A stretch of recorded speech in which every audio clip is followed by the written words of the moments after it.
Assalamualaikum warahmatullahi wabarakatuh. Om Swastiastu, Namo Buddhaya, Rahayu. Perkenalkan, nama saya Muhammad Farid Adiputra, berasal dari Liwa, Kecamatan Bali Bukit, Kabupaten Lampung Barat, Provinsi Lampung.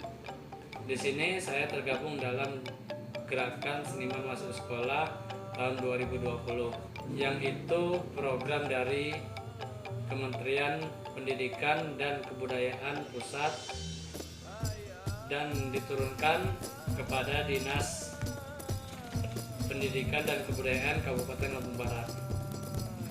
Alhamdulillah, Kabupaten Lampung Barat tahun ini mendapatkan kuota 20 seniman yang akan mengajar di sekolah-sekolah Kabupaten Lampung Barat ini. Di sini saya sebagai seniman seni tari yang akan turun di SD Negeri 1 Tanjung Raya. Pada kesempatan ini saya akan menjelaskan apa itu tari kreasi.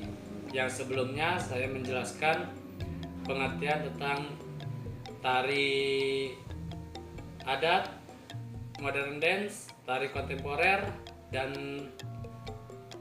tari kreasi. Dan pada kesempatan ini saya akan menjelaskan sedikit tentang tari kreasi yang akan saya turunkan atau saya ajarkan kepada anak-anak di SD 1 Tanjung Raya.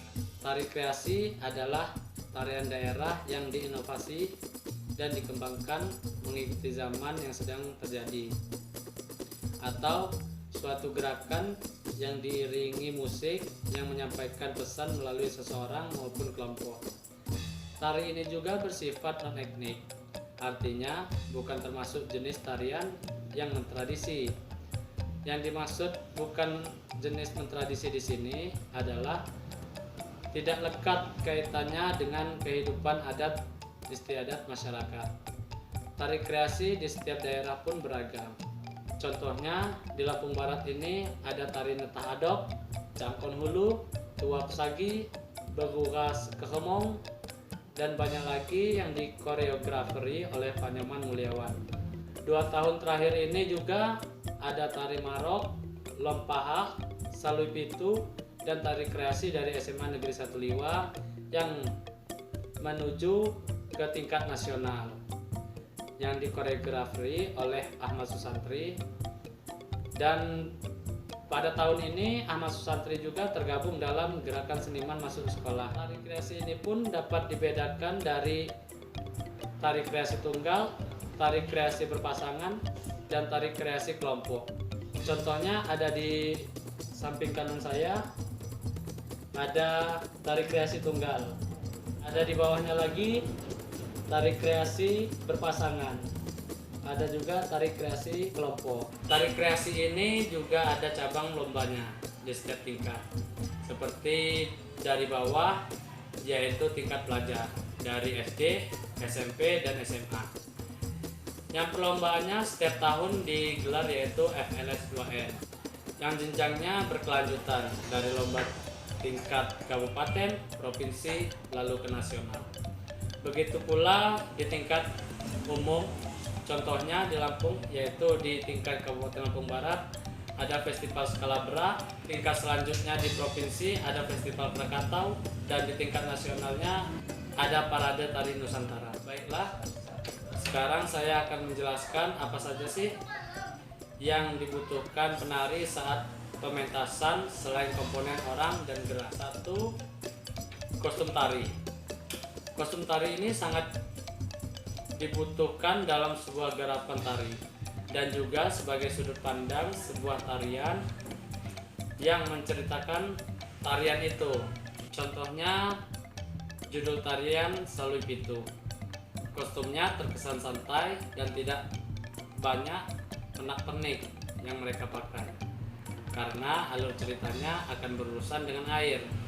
Tidak akan bagus ketika penari akan menceritakan aliran air, mereka memakai siger, penutup kepala, kalung, gelang, dan yang lainnya, yang akan membuat penari susah untuk bergerak luas. 2. Musik tari. Musik tari ini adalah salah satu komponen yang sangat dibutuhkan juga oleh penari. Karenanya penari tidak akan susah payah menghitung gerakan mereka lagi. Tetapi mereka akan menyepadankan gerakan mereka dengan alunan musik yang mengiringi tarian tersebut. Dan selanjutnya ketiga, make up.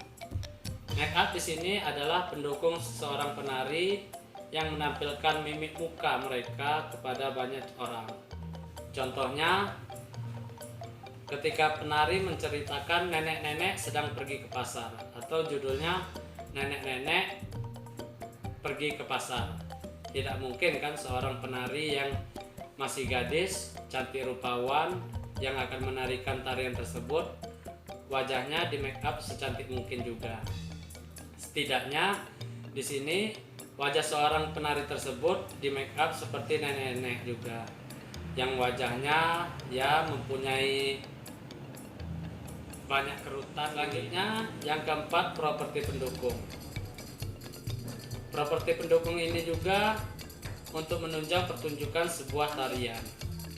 Apa judul tarian tersebut? Kita ambil contoh seperti lompaha.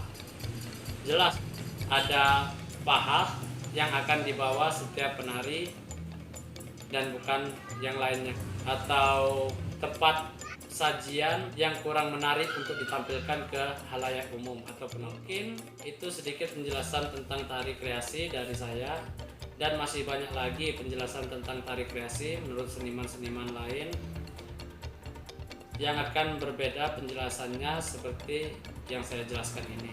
Nah, baiklah, saya akhiri tentang penjelasan tari kreasi dari saya. Wassalamualaikum warahmatullahi wabarakatuh.